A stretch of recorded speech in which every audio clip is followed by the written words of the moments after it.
Good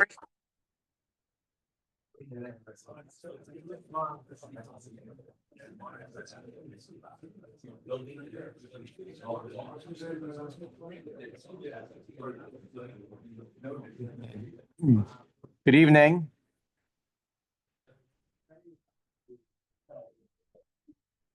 Come together tonight on very short notice, but with deep intention to honor and reflect on the life and legacy of Rabbi Berel Wein Zatzal, towering figure in the Jewish world, whose voice, teachings, and vision shaped generations and left an indelible mark on Klal Yisrael. Before we begin, I want to express our gratitude to those who helped bring this evening together with such speed and care. To Tuli Pollock, whose initiative and energy helped make this happen. Adult Ed for their tireless behind-the-scenes efforts and the sponsorship. To Moshe Kindler and the Jewish Link, who helped us publicize the event. Of course, our shul staff, without whom nothing would happen. And of course, Rabbi Eitiel Goldwicht for joining us tonight, even as he prepares to return to Eretz Yisrael tomorrow to share his reflections and personal experiences with Rabbi Wein. While it would be appropriate for any shul to host a gathering in memory of Rabbi Berel Wein, our Kehillah holds a particularly close connection to him. Our Rabbi Emeritus, Rabbi Brzezinski, grew up in Rabbi Wein's shul, was shaped by his leadership, guidance, and wisdom, and often spoke of him with incredible reverence and admiration. He deeply cherished the opportunities that we had over the years to host Rabbi Wein here at Bnai Yeshurun.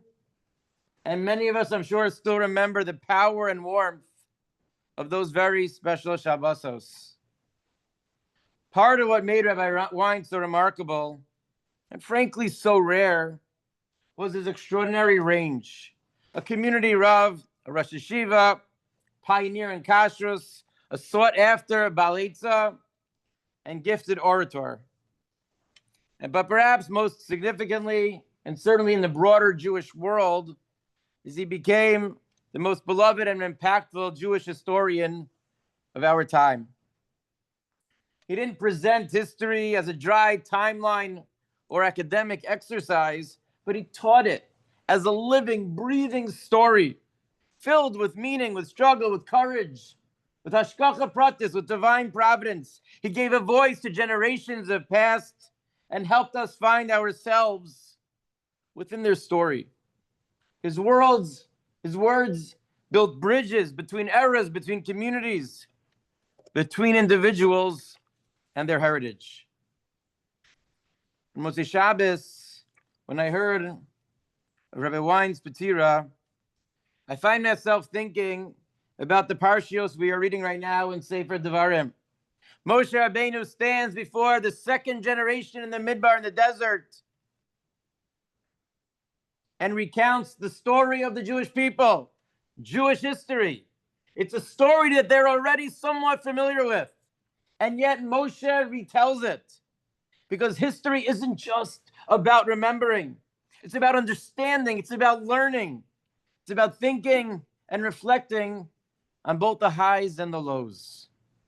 And then at the end of the Sefer in Parashas Hazinu, we are given the charge that this isn't just a task for Moshe Rabbeinu at the beginning of Sefer Devarim, but for all time. Zechar, Yemos, Olam, Binu, Shenos, Dor Vador. Remember the days of old and reflect on them and analyze them in each and every generation.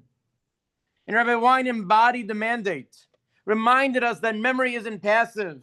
It requires reflection. It requires depth. Through his tapes, his books, his lectures, his stories. He didn't just bring history to life.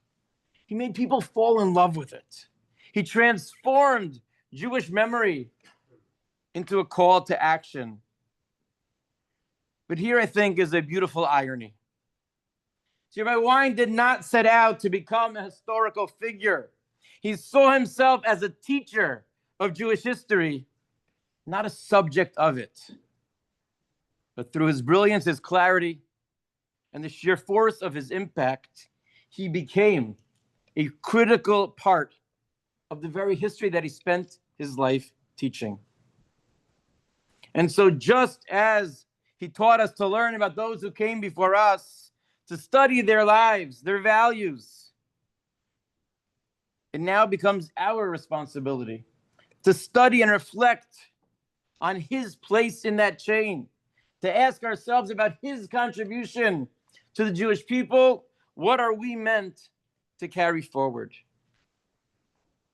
And tonight we are privileged to begin answering those questions through the reflections of someone who stood close to Rabbi Wein in his later years, Rabbi Eitiel Goldwicht, who served alongside him in his Rabbanus, hosted him regularly for Shabbos meals, and saw up close the depth, the warmth, and the enduring greatness of Rabbi Wein. So as we listen tonight, and it won't just be tonight, in the coming days and months, more and more of his greatness will be revealed. We may not only remember, but also we need to recommit ourselves to the values that he stood for, to learn, to remember, to lead with wisdom, and to understand that the story of our people is still being written, and that we each have our own part to play in that precious story. The Kavod Gadol of Eitiel Goldwicht.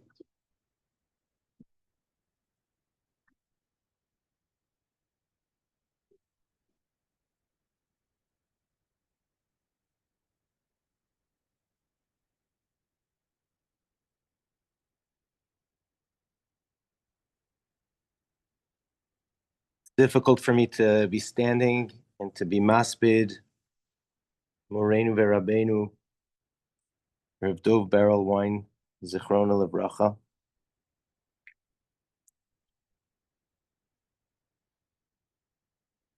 But I would like to try to, as Rabbi Wein would say, there's three types of drashas that Rabbanim give.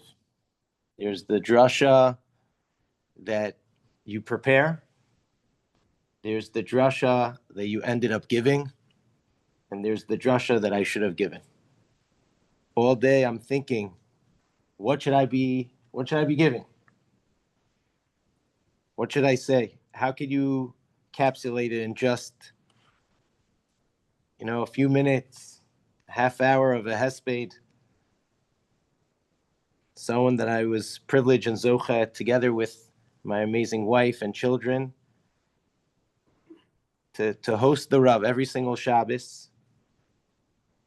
I was zocha to be by his side. He taught me what the Rabbanus is in the last 10 years, but specifically the last 4 or 5 years, ever since COVID hit.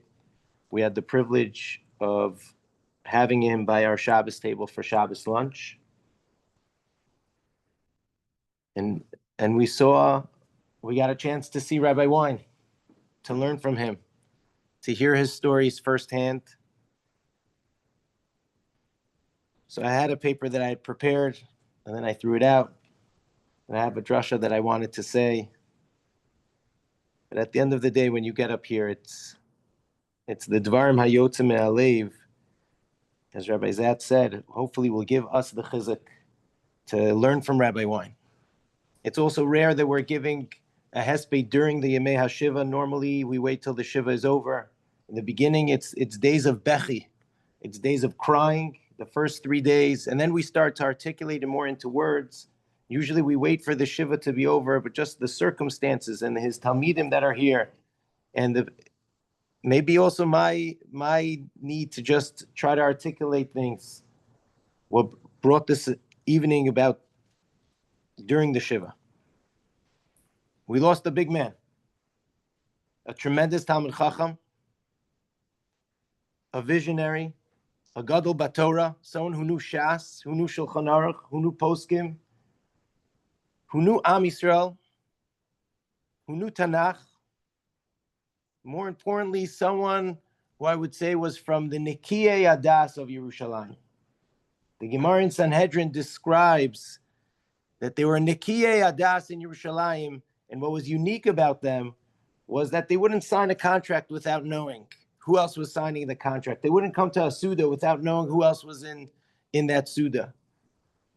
The Nikiya Das is not the Midah of Nikias of the Ramchal, I believe, which is something which is more of our Midos and the pure and the Tohar. Nikiya Das was the clarity of mind, the sharpness, his ability to see things the way nobody else saw it, his ability to articulate it in just a few words, the way nobody else knew how to articulate it. That was the godless of Rabbi Wein. He was a nucky. He was pure. There is no outside hashkafas and outside shitas and outside ma yomru and what will people say and what's accepted and what's mikubal. What is the right thing to say? Where did he get that Nikiyas Adas from? Rabbi Zatz, Rabbi Jonathan Sachs, in Rabbi Wein's 80th birthday. It was the year that I joined the shul. Or right after, we did a whole event, and he sent in a special video in honor of Rabbi Wein. Rabbi Jonathan Sachs, who revered Rabbi Wein so much in his knowledge and in his history, so he gave over in that video his famous Torah that there is no word history in Lashon HaKodesh. It doesn't exist. We have it in modern Hebrew, we call it historia. But in Lashon HaKodesh, we don't find the concept of history. Zechor Yemos Olam Binu Shnos Dor Vador. It doesn't say the word historia. History, he would say, is his story. That's why kids don't like history. It's boring. It's somebody else's story. What does Judaism have? We have a zikaron. Zechor Yemos Olam. Zecher Lemase Bereshis. It's all about a zikaron. We have the mitzvah to remember and not to forget. When I remember something, what am I remembering? Am I remembering his story? I'm remembering my story. I'm remembering the story of our family, of our nation. Rabbi Wein would sit there with our children. They would come in, they would say Good Shabbos. My little girl would sit right next to him. Yeshaya would sit next to him.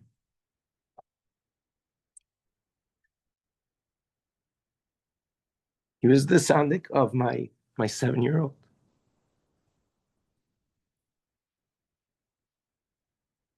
He was at the bar mitzvah of Aliyah. He was there for all of our smachos and for all the hard times. I would say all of the major decisions that I've made in the past decade were with his guidance. And he always had that clarity of mind. And the clarity of mind came because a nation, he used to always say this, a nation who's not connected to its past, its future, is up for question. If we don't learn from our past, we make the mistakes again and again. So he brought the past to life. He would speak about his father. He would speak about his rebbeim. He would speak about stories of the Panovich Rav, how when he was a Rav in Miami, and the Rav came there, so he offered, I'll be your driver. He was a young Rav in Miami Beach. And that's how he got close to the Panovich Rav. When he came to New York, and he was with OU, he got close to the Satmar Rav. He said, Reb David Lifshitz, here of the yeshiva, his connection to Yeshivas Yitzchak Ilchanun was really his father, because his father came to America because Reb Shimon Shkop wrote a letter and said, the future of Jewry is no longer going to be in Europe. This is 1929. It's going to be in America and in Eretz Yisrael. And whoever wants to come with me to America. And Reb Shimon Shkop had that vision, went to America. He was a Rebbe here in Yitzchak Ilchanun. Rabbi Wein's father went with him. He wasn't afraid to say things that other people are not saying. He wasn't afraid to say that he's not sure where the future of America is going. And he's saying that the future of the Jewish people is in Eretz Yisrael. He saw it in his own life from his father. He wasn't ready to make the same mistakes of the past because the past was so crystal clear to him. And it was alive. And he would say over that story. And he would say, when I was a kid growing up in Chicago, He remembers how Reb David Lifshitz was one of his first Rebbeim. Reb David Lifshitz, the Rosh Hashiva of Rabbeinu Yitzchak Elchanan, the Suval Karav, when he escaped from the war, ended up coming a little bit to Chicago. And he said, I remember how he taught me. He told me how to lane. He told me how to prepare. He gave me the life. He said, I may not. And then when I was finished, he would come, I would sit next to him, and he would give me that cube of sugar. And he would put it in my mouth. He said, I don't even remember what we learned. But I remember that Torah was so sweet, like that cube of sugar. He brought that to life. By him saying the story and that little twinkle in his eye, I felt that sugar. The kids felt that story. He was able to bring the story, it was alive. And once he's able to speak about his Rebbeim in that way, in that clarity, he's able to speak about his father's Rebbeim. He's able to speak about his father-in-law's Rebbeim, Rav Levine, who grew up in the house of the Chafetz Chaim. And I'm here with my children in year 2025, listening about stories that he heard firsthand from the Chafetz Chaim, from his father-in-law who lived in the house of the Chafetz Chaim. And we're connecting 200 years of Mesorah in one Shabbos meal. And people who are coming are hearing the story, and it's real, and it's alive. And he's not afraid to say that that his father remembers that, because all the Yisomim were brought to the Gdolei Ador. All the people who didn't have parents to take care of them would grow up in the Talmid. He used to say that in Brisk, Reb Chaim took in everyone who didn't have a home. He used to say, there is one of Reb Chaim's mamzerim. Reb Chaim would take in the Asufi and the Shtuki, but he raised them. And he said, my father-in-law was an orphan, and the Chafetz Chaim took him in. And he would say over a story that the Chafetz Chaim, we think the Chafetz Chaim is an angel. He loved Art Scroll, and Art Scroll published a lot of his Sfarim. But he said sometimes the stories that they give over, they remove from us how human the Gdolim were. He said the Chafetz Chaim had to work on himself. You think he became the Chafetz Chaim because he was born in Malach? He said his father-in-law told him he was one time getting upset, because we all get upset about things that happen in the house, that happen in the family. But then the Chafetz Chaim walked to the wall and talked himself out of it. Who are you? What are you going to get upset at? You're getting upset at this. They're just children. This is not befitting for you. Don't get upset. It's just temporary. And he talked himself out of getting angry. Gedolei Ador were alive for him. And that's how he brought alive the Tanaim and the Amoraim in his Pirkei Avos Shir. Hu haya omer? What made this Tana say this at this point in time? What was going on in world history at that time? Were the Greeks in power or were the Romans in power? Were the Hashmonaim then ruling?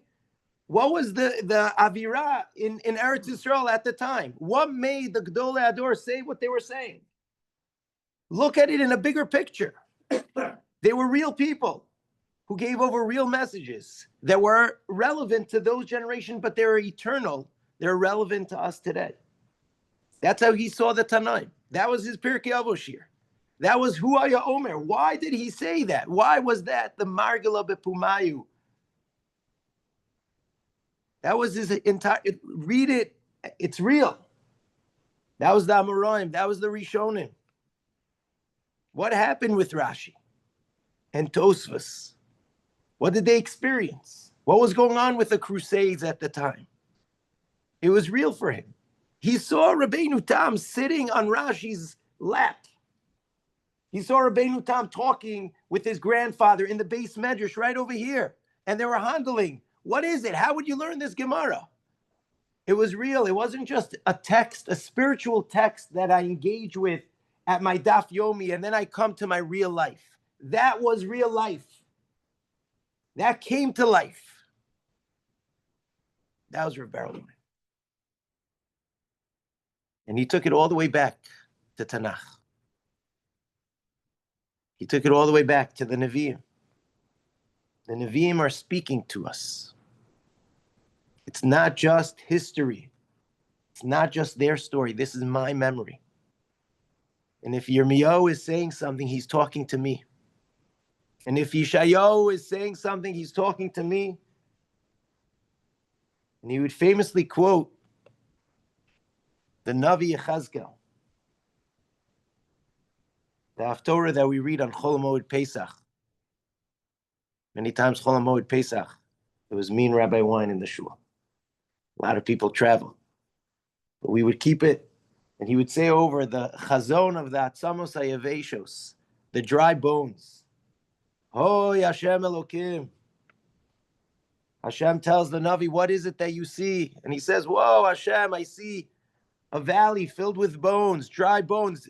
And Hashem tells him, so prophesize on the bones. His nabeh. He would say, what could I say? Vayomer Elai ben Adam, atichiena atzamos Elai. Vayomer Hashem Elokim, atayadata. I don't know what's going to be with these bones. Vayomer Elai hinabel atzamos Elai, v'amarta aleim. Speak to them. Ko amar Hashem. I'm going to give you a new life. I'm going to relive you, revive you. And then all of this valley of dry bones, come back to life. Rabbi Wein said if Yechezkel is speaking about this, he's talking to us. It's the story of the Jewish people. That we're dry bones, but we're coming back to life. And the Gemara in Sanhedrin has a discussion. What happened to all of those Atzamos HaYaveshos? Which according to one Shita, it's all one of the Shvatim that left. Ephraim, Shevet Ephraim. They left early from Mitzrayim and they died. They come back to life. What happened to those bones? Two Shitas in the Gemara. Rabbi Lazar says, Kamu, Amru Shira v'Mesu.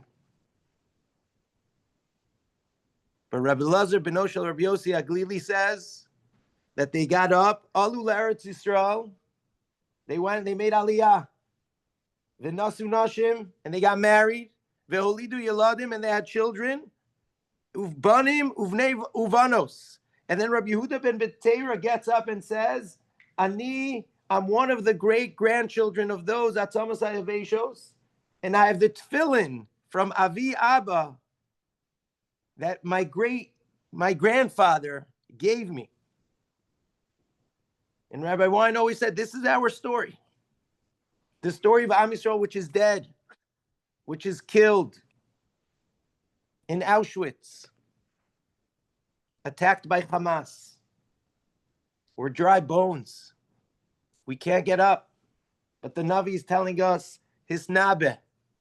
There's a vision. It comes around. And if you're really taking the dvarim of Chazal and of the Nevi'im seriously, it speaks to you today. And if they were coming alive, so we're going to come alive again. And what are those two shitas? One that says that they got up and they died. And another one that said that they got up and they had children and grandchildren. He said, just like always in Judaism, the Gemara is a very Jewish text. There's always going to be two opinions.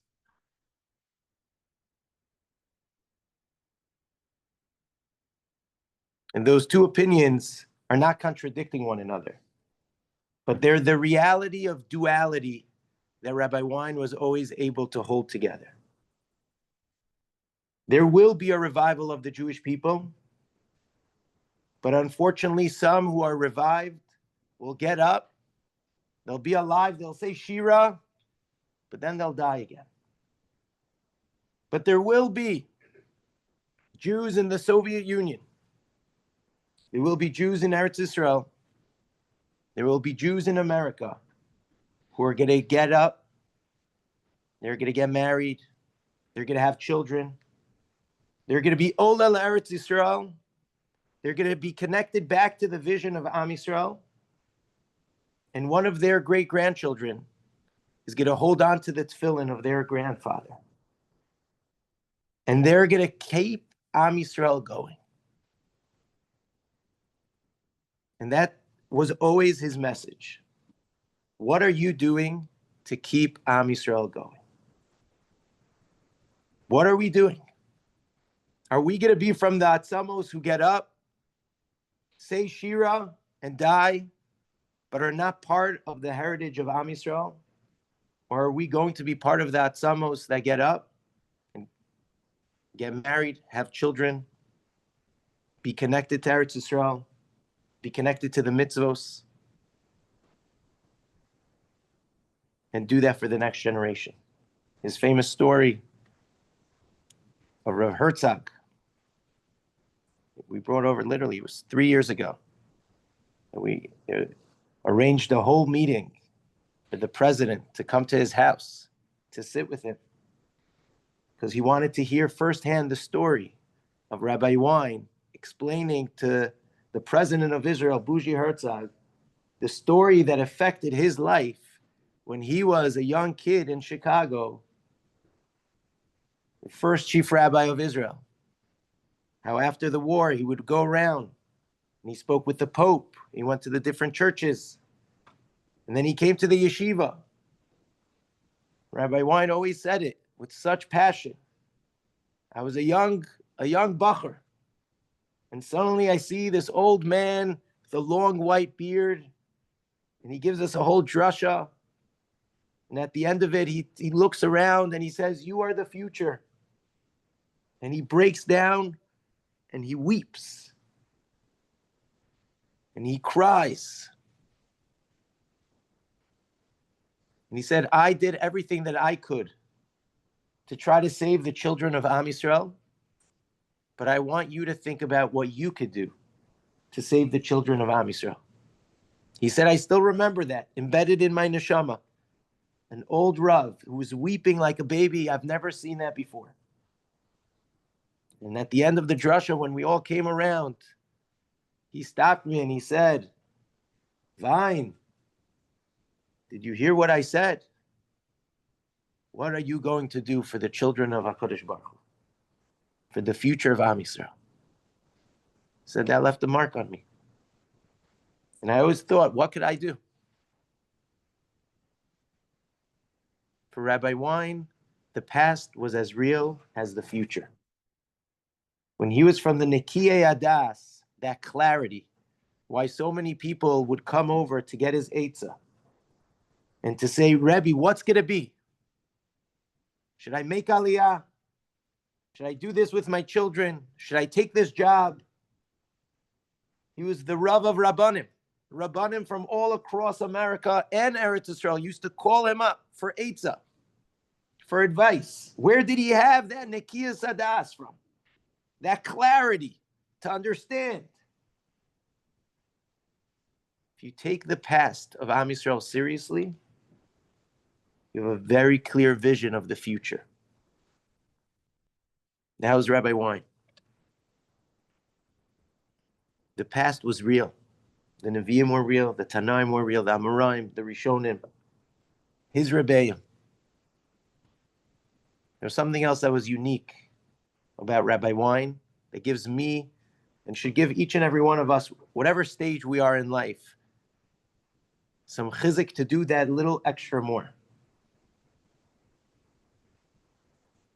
We all know the famous Rashi by Sarah, that she was nifter, she was 100 years old, she was 20 years old, she was 7 years old, 127, but it doesn't say it in the lashon of Mea v'esrim v'sheva. It says Mea shana v'esrim shana v'sheva shana. And Rashi says when she was 100, she was like 20, lelo chet. When she was 20, she was like 7, lelo leyofi. We have the same lashon also when it comes to Avram Avinu. Avram Avinu was 100 years old, and he was 70 years old, and he was 5 years old. He was 175. And over there, Rashi doesn't elaborate all the details. He just says, Ben Kuf ke Ben Ayin. He was 100 like when he was 70, and when he was 70 like when he was 5, lelo chet, without any chet. And I think there's, besides the regular understanding, I think there's a deeper understanding here. that there's three stages in people's lives. We all have three stages in our lives. There's the stage of the youth, there's the stage of the adulthood, and then there are the senior years. The stage of the youth, when we're children, there's something very unique about that age. There's a sparkle in our eye, a little twinkle. We don't take ourselves too seriously. We're willing to make new relationships, to learn new things. We're curious about the world. There's something very powerful about the first 20 years of somebody's life. But then we enter the adult years. The adult years, we are expected to become a little bit more serious, to take life more responsibly, to be responsible for things. These are the years where we actually build our lives, our homes, our family, our business is built during these adult years. Many times during those years, we become so serious, we forget that twinkle in the eye. We start taking ourselves a little bit too seriously. We lose some of that youth of the young age. We're not as curious to learn. We already know things. We've already established a pattern. It's hard for us to make new friends. And then comes the senior years. The senior years, we've already built our lives. We're already established. Now we're at the age of giving advice, of Eitiel, of reaping the benefits, of people come to us, our children and grandchildren. Sometimes they come for money. Sometimes they come for support and for guidance. It's the age where we already have a wider vision of life. But what happens during those years?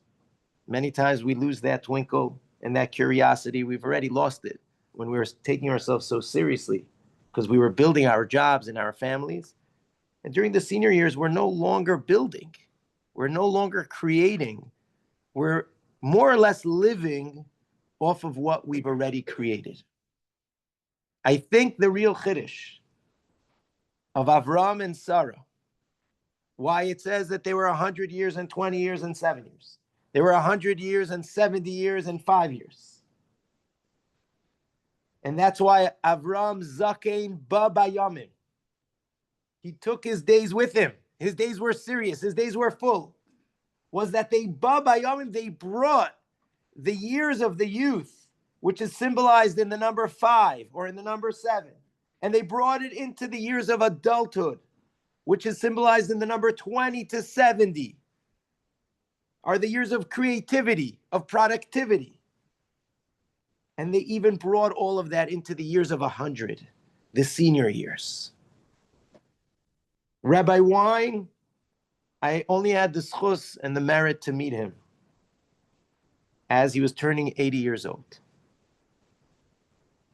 He was nifter at the age of 91, B'Seva Tova.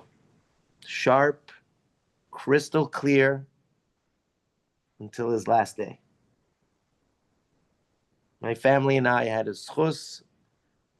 He wasn't already coming to our home, going to his house on Shabbos Chazon, sitting around the table with him, singing Zmiros, getting brachos,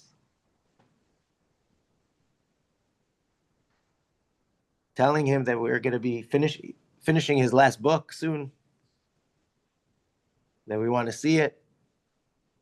He was going strong. In his late years, in his 80s, he still had that twinkle in his eye. He didn't take himself too seriously.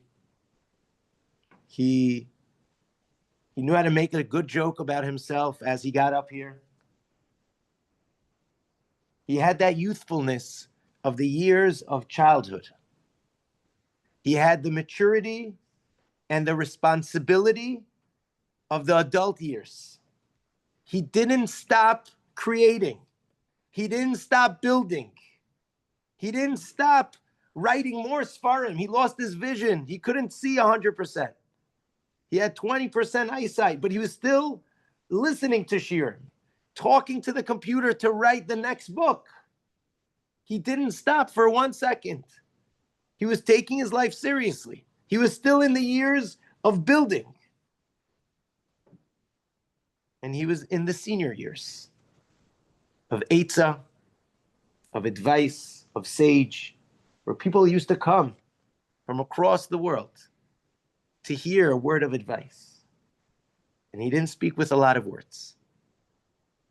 He spoke short and concise. But when he spoke, you wanted to listen. Because what he spoke was straight.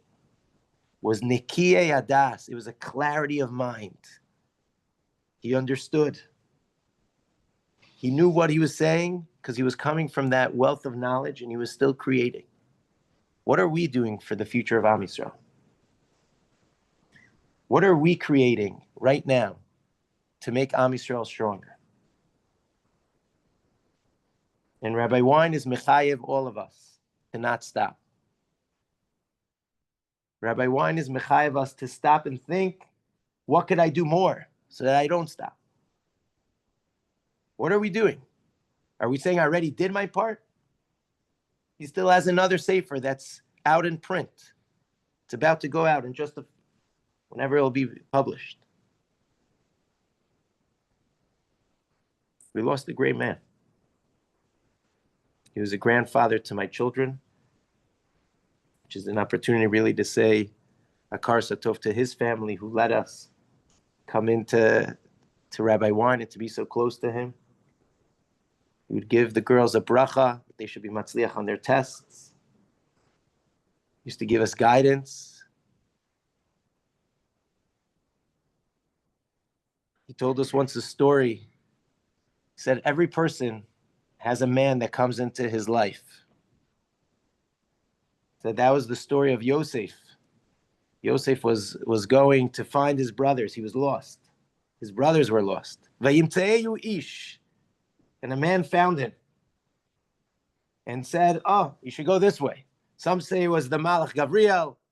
Said, if you pay attention, we all have an ish in our life. He said, my ish? So I asked him, Rabbi, what was your ish? What did you do? Who was the man who pointed you in the right direction? He said, I was coming to Eretz Yisrael on one of my first trips after the six-day war. And we were looking into I was in a Sfarim store in Geula, looking at Sfarim. And a random person comes up to me and says, you're Rabbi Berel Wein. I heard of one of your shiurim. You're unbelievable. So he said, what are you up to now? He said, oh, I'm about to print a sefer on Sugis in Shas. So he said, look around. There's so many Sfarim on Sugis in Shas. The way you bring Jewish history to life, nobody else does that. That's what you should be doing. That will make you unique and stand out in this entire bookstore. He said, okay, that sounds interesting. Thank you. He said, the man walked out of the store. I kept on looking, and then I thought to myself, oh, maybe I'll ask him what he meant by that. I went outside. I went to look for him. I didn't see him. I never saw that man ever again. But he pointed me in the right direction. And at that night, I stopped to think about it. What does that mean? What is my contribution? What is my unique role? What do I bring to Am Yisrael? How do I make this world a better place, different than anybody else? That was Rabbi Wein. He believed that there's a story for each and every one of us, and we partake in history. And I'll end with one more nakuda. You have to end by 8. Oh, okay. The parsha that Rabbi Wein was nifter in was really the parsha of Eretz Yisrael. Rabbi Wein lived Eretz Yisrael. We used to ask him for the last few years, especially since the war broke out, Rabbi, what do you see for the future of Am Yisrael? What do you see for the future of the Jewish people in America? He wasn't embarrassed to say what other Rabbanim are embarrassed to say. He had this balance to stay above the Balabatim. Excuse me for all the Balabatim. He held that a congregational rabbi is always in touch with his Balabatim. He respects them. He listens to their thing. They're the ones who pay his salary. But he said, you're never working for the Balabatim. They don't own you. You're just in a totally different hemisphere. and you're just bringing the Dvar Hashem and what is the right message and what is the best thing for our Kehila and what does HaKadosh Baruch Hu want from us at this moment in time. At whatever Shaila comes in, at whatever shul situation comes in, said it doesn't matter. And if they're saying that they're going to fire you, you're just in a different level. And when you're in a different level, they talk to you in a different level.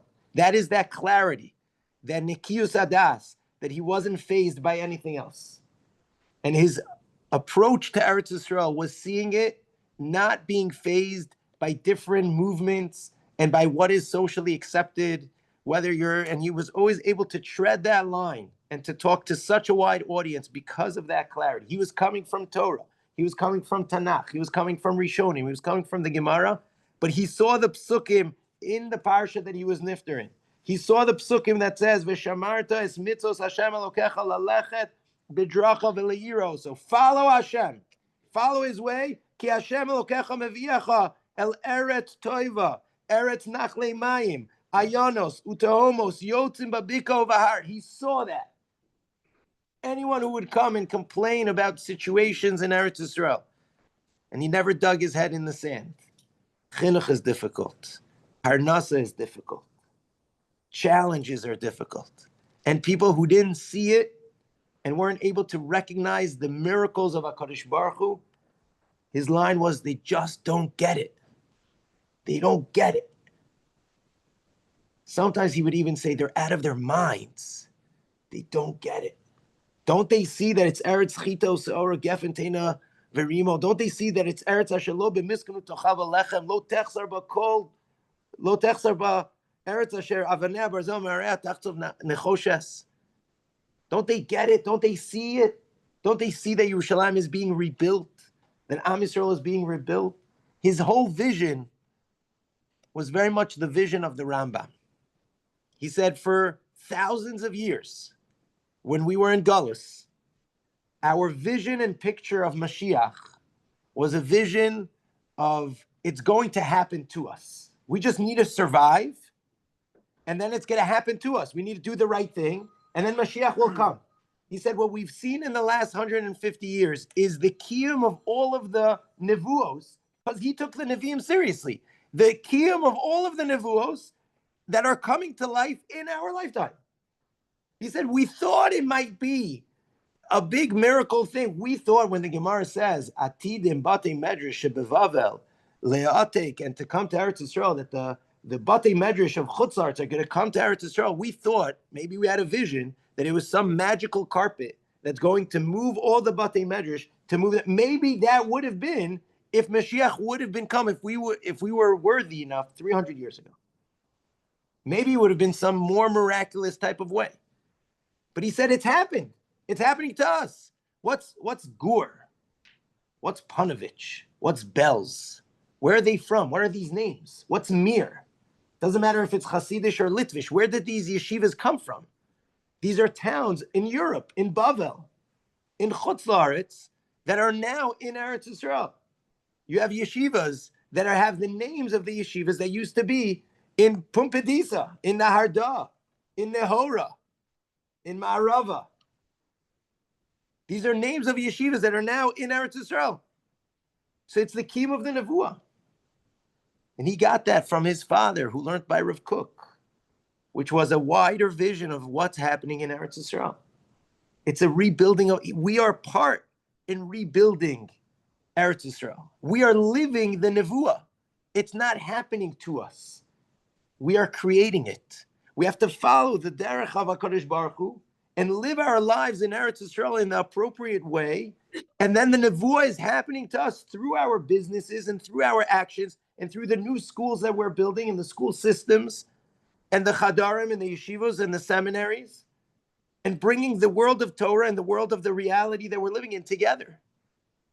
That was his unbelievable nikiyus adas, that clarity of mind to see it and to not let politics get in the way, to not let other people's approaches that are swayed by ma yomru, what's accepted, what's socially accepted, in our way.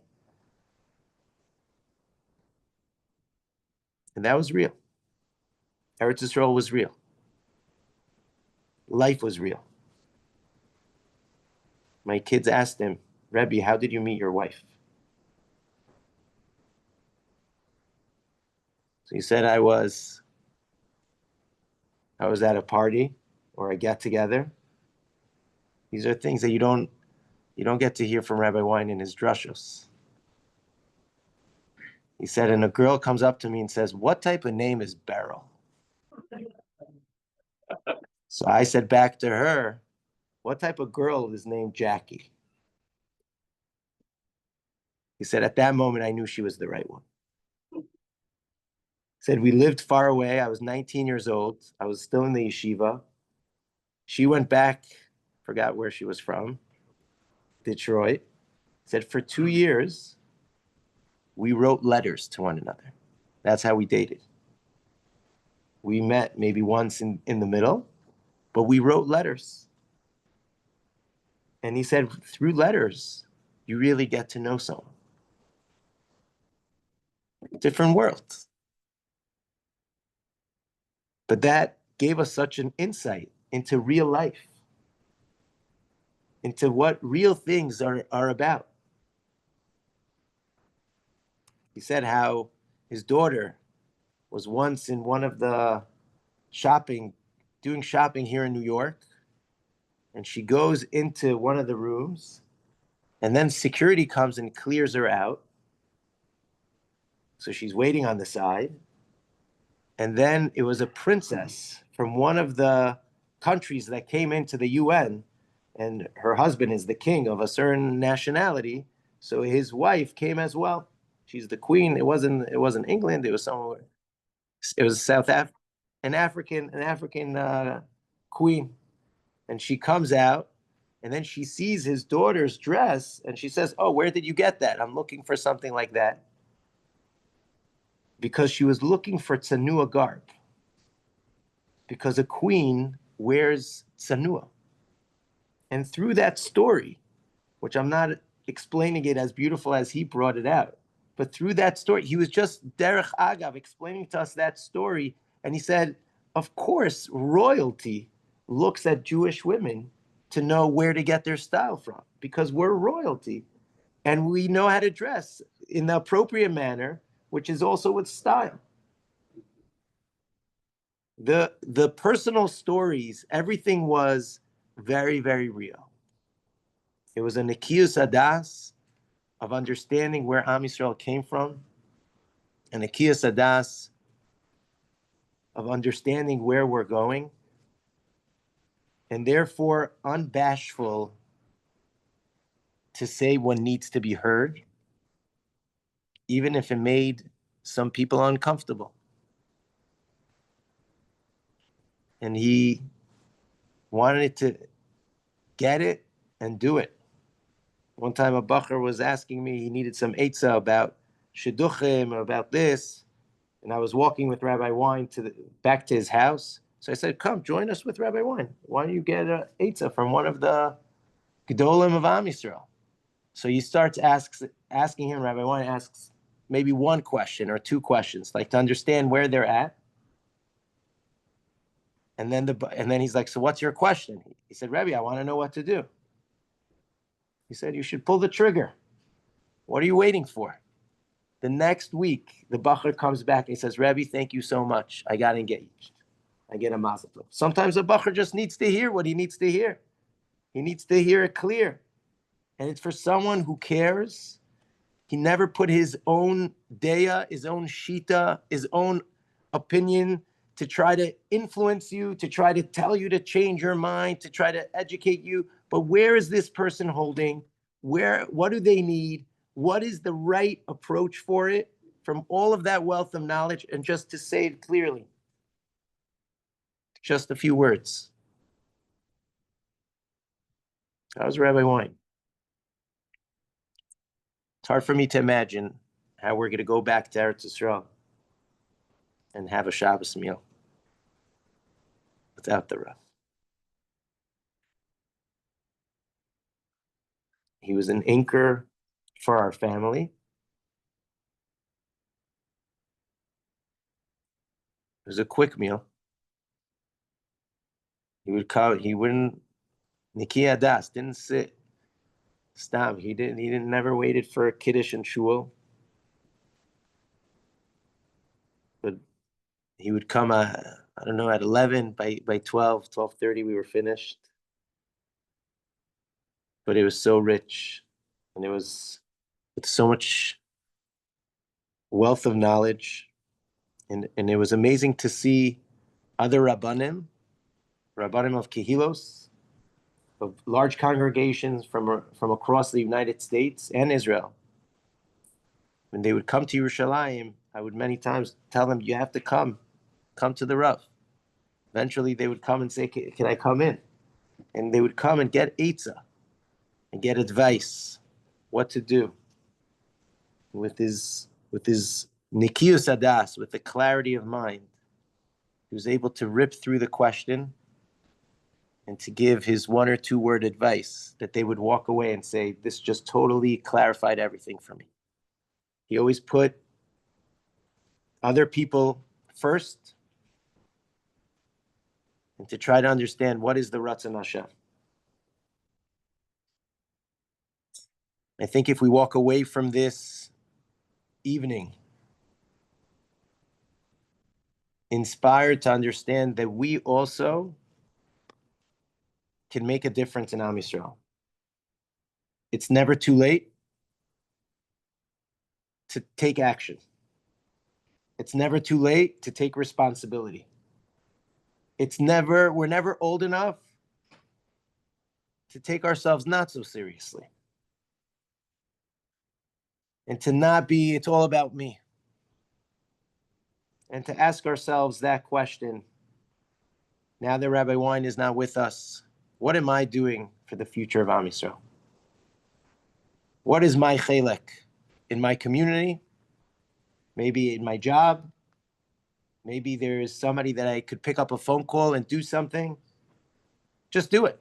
Just pull the trigger. You had a thought, you had an idea, you wanted to implement something, you're like, it can't be done. It's not for me.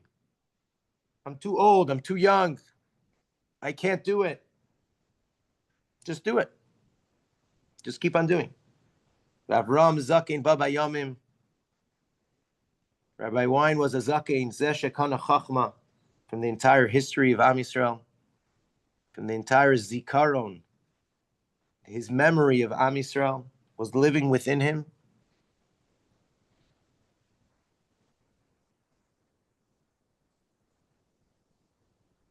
And that ability is for us to take note, to try to make it serious. If we walk out of here saying, I miss Rabbi Wein, Rabbi Wein would be upset.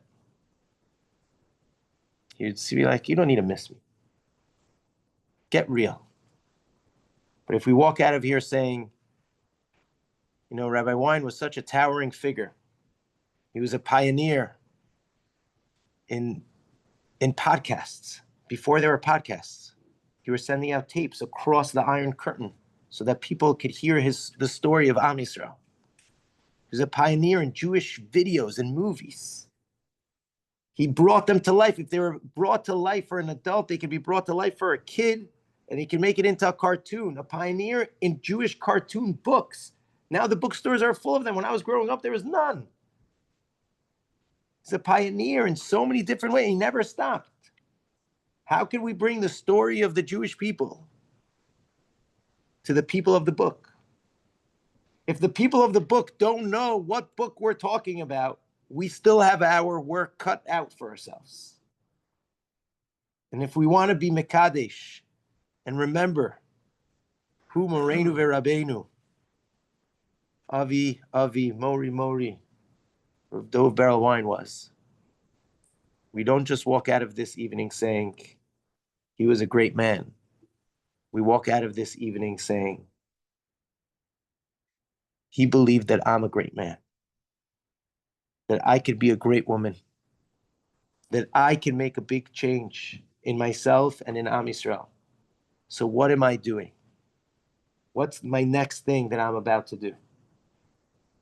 Write it down. Make it real.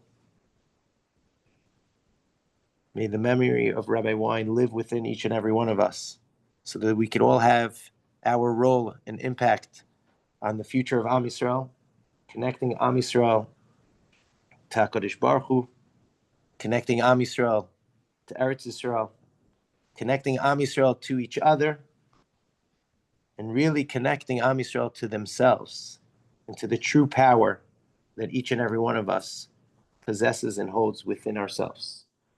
Yehi Zichro Baruch. Thank you. The committee that wants to daven, I could daven now, otherwise in the meeting 15 minutes in the old meeting.